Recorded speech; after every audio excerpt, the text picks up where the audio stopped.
Coach, just talk about what this day means to you and your family. Well, it's a long time coming. Cameron's worked really hard.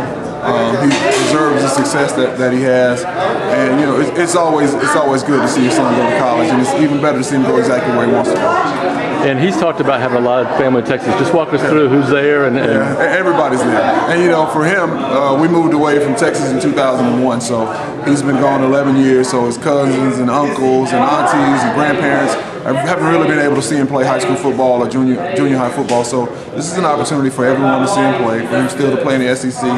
My wife will be able to go to some of the close games since they're in the West. So I think it works out well for everybody.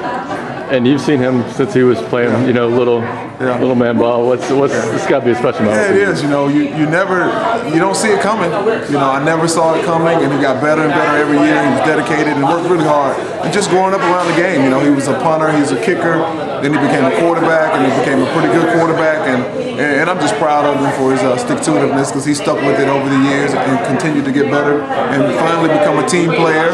And the rewards are, you get what you deserve sometimes, and I think this is exactly what Cameron deserves. What's the best advice you gave to him during the recruiting process, and you would give to any other recruit out there? Well, just follow your heart. Follow your heart, and take a look at everything, and your heart will not let you down. I guess a lot of people are concerned that you would be upset because he's not going to Auburn.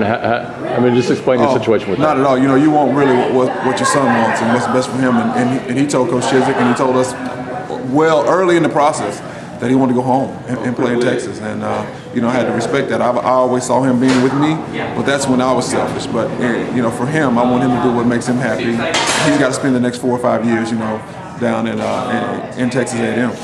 Talk about the relationship you had with the Texas A&M wide receivers coach. I know he's a family friend, and he probably played a big part in his recruitment. Yeah, David Beatty is an excellent recruiter. He's an ex-high school coach in the Dallas area, and I knew him when he coached high school. And then he got his break, to coach college football. He's been at Rice and at Kansas, and now he's at Texas A&M. But he was instrumental in the recruiting of Cameron. He formed a relationship with him, a close bond with him. And that offense, has been prolific in the past, and I think Cameron can really see himself flourishing in that offense. And Coach Beatty and that offense, that was pretty hard to beat.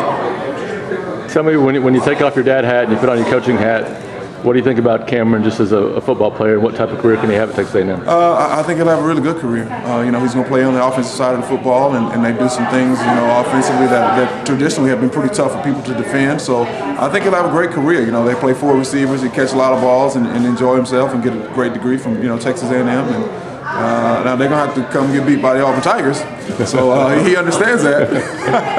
But that'll be fun. It'll be fun and exciting, to have a son on the sideline, on a different sideline. I thought about Archie Manning, with his 2 sons, playing against one another. So what do they do?